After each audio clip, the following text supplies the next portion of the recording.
We are at chapter 20. Will slept badly for the rest of the night, as was to be expected. His sleep was patchy and uneven, populated by dreams of the towering night warrior. It was only towards dawn that he managed to fall into a deep sleep, and inevitably, shortly after he was woken by the early morning sounds of the castle rising.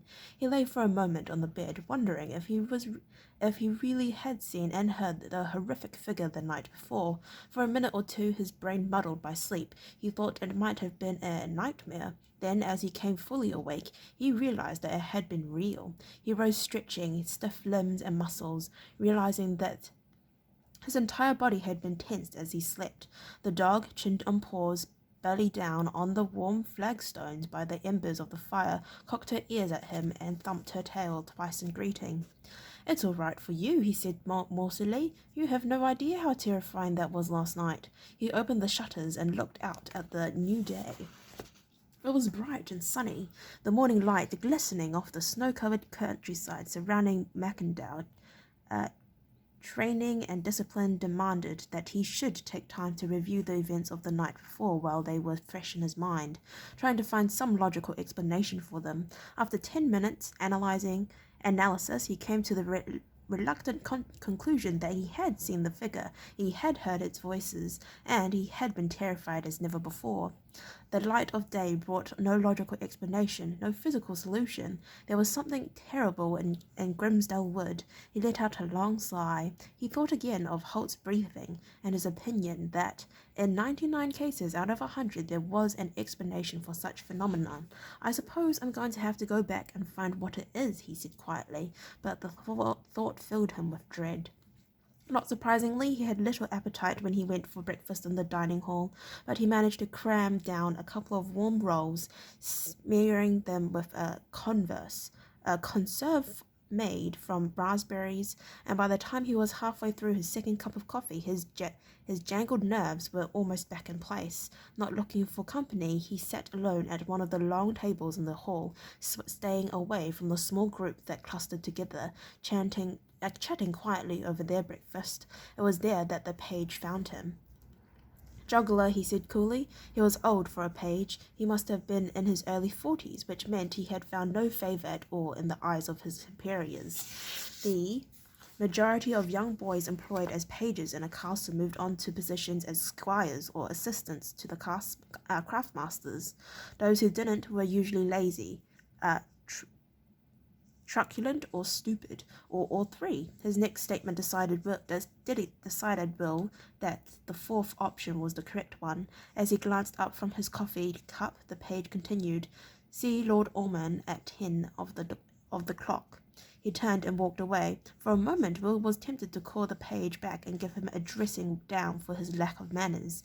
Will was a ranger after all, and he was used to being treated with respect. Then he realized that he wasn't a ranger at the moment. He was a juggler. Ruefully, he decided that Ormond's undisguised contempt for country minstrels must have rubbed off on some of his staff. He shrugged and decided to let the matter go. There was a water clock in the dining hall, and he saw that he had over an hour before his interview with Ormond.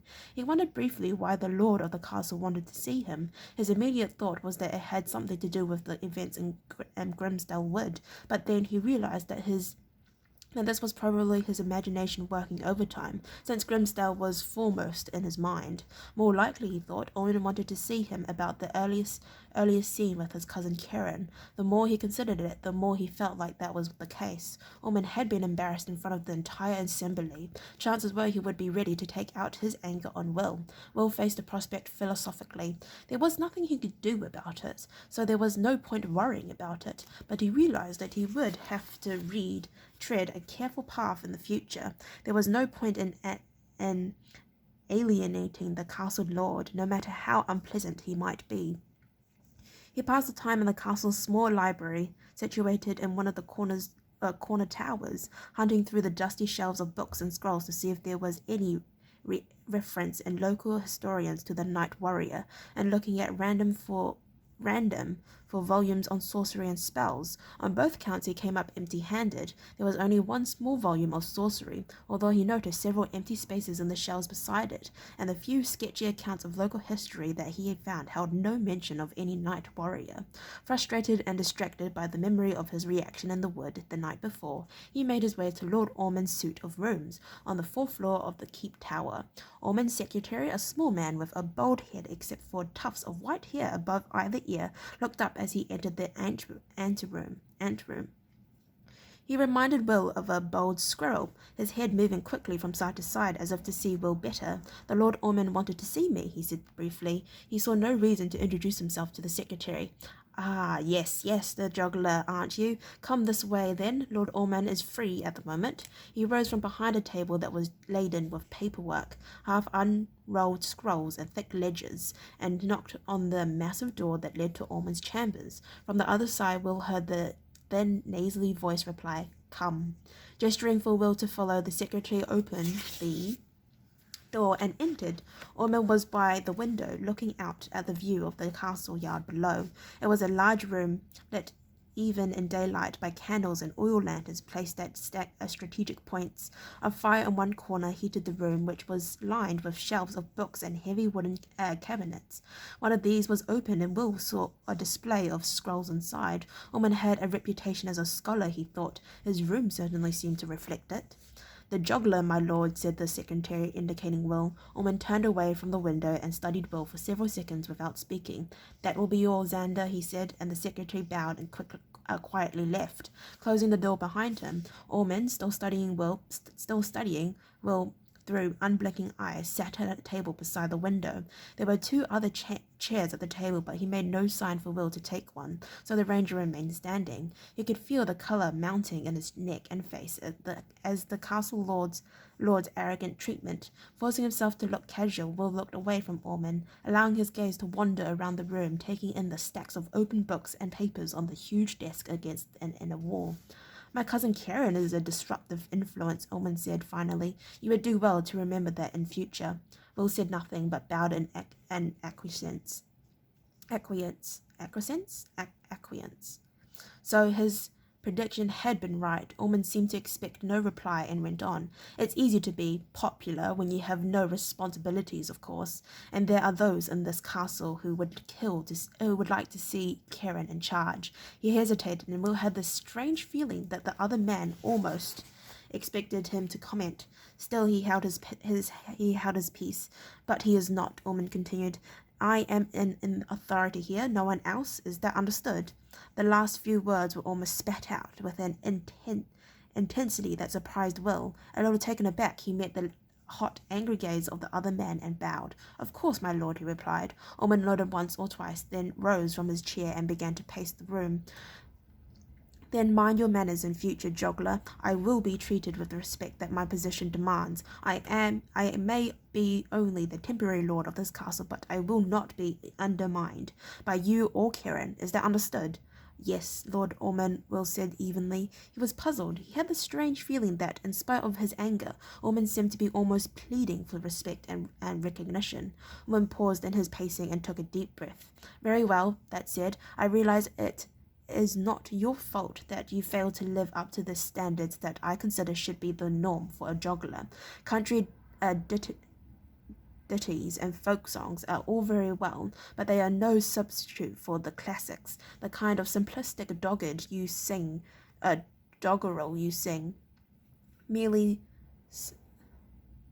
stultifies the minds of the common people. I believe it is a performer's role to lift people, to evaluate their perceptions, to expose them to a greatness beyond their own limited horizons." He stopped, looked at Will, and shook his head slightly. Will was in no doubt that Ormond found his potential for elevation sadly lacking. He bowed again. "I regret that I am a simple entertainer, my lord," he said. Ormond nodded sourly.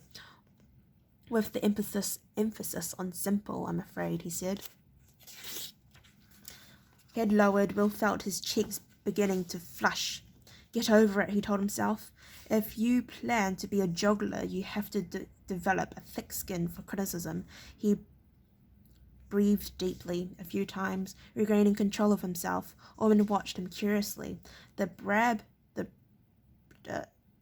bard had been intentional, Will realized. The castle lord wanted to see how he might respond, and yet, Ormond said in almost grudging recognition, the instrument you play is an uncommonly good one. It's not a Gilberian by any chance, is it? It's a mandola, Will began his usual response. It has 8 strings tuned in. He got no further. I know it's a mandola, for pity's sake, Ormond interrupted him. I was asking if it were made by Axel Gilperin, probably the kingdom's foremost lutherer. I would have thought that any professional musician would have heard of him, even you. It was a bad slip, Will realized. He tried to cover as best he could. My apologies, my lord. I misheard you. My instrument was made for me by a local craftsman in the south, but he is well known for copying the style of the master. Naturally, a poor country musician like myself could never afford a real Gillipian. He laughed in a self-deprecating way, but Ormond continued to stare at him, suspicion all too evident in his gaze. There was an awkward silence, finally broken by a tapping at the door. What? Ormond demanded angrily, and the door opened just far enough for his secretary to peer nervously into the room. Your pardon, Lord Ormond, he said, but the Lady Gwendolen of Ireland has arrived and insisted on seeing you. Ormond scowled. Can't you see I'm busy? Xander opened the door a fraction wider, making covert gestures towards the anteroom behind him. She's here, my lord, he said, keeping his voice as low as possible. Ormond made an ill-tempered gesture, realizing that the visiting nobleman was already in his anteroom. Very well, show her in, he said. He glanced at Will, who had moved towards the door. You wait, I'm not finished with you yet. Xander nodded gratefully and withdrew. A few seconds later, he opened the door wide and entered, standing to one side as he ushered in the new arrival. Lord Ormond, may I present Lady Gwendolen of Armley. Armley? He bowed low as the lady entered the room. Blonde, tall, and beautiful, she was dressed in an exquisite sea-green silk gown and carried herself with the unconscious dignity and grace of a born noble. Will suppressed an exclamation of surprise. Lady Gwendolen of Armley was better known to him as Alice. Oh my gosh, look at that. Right. Anyway, I'd like to thank you very much for listening to read up to chapter 20. If you'd like to listen to me read chapter 21, then please stay posted and hope I'll see you next time. Bye-bye.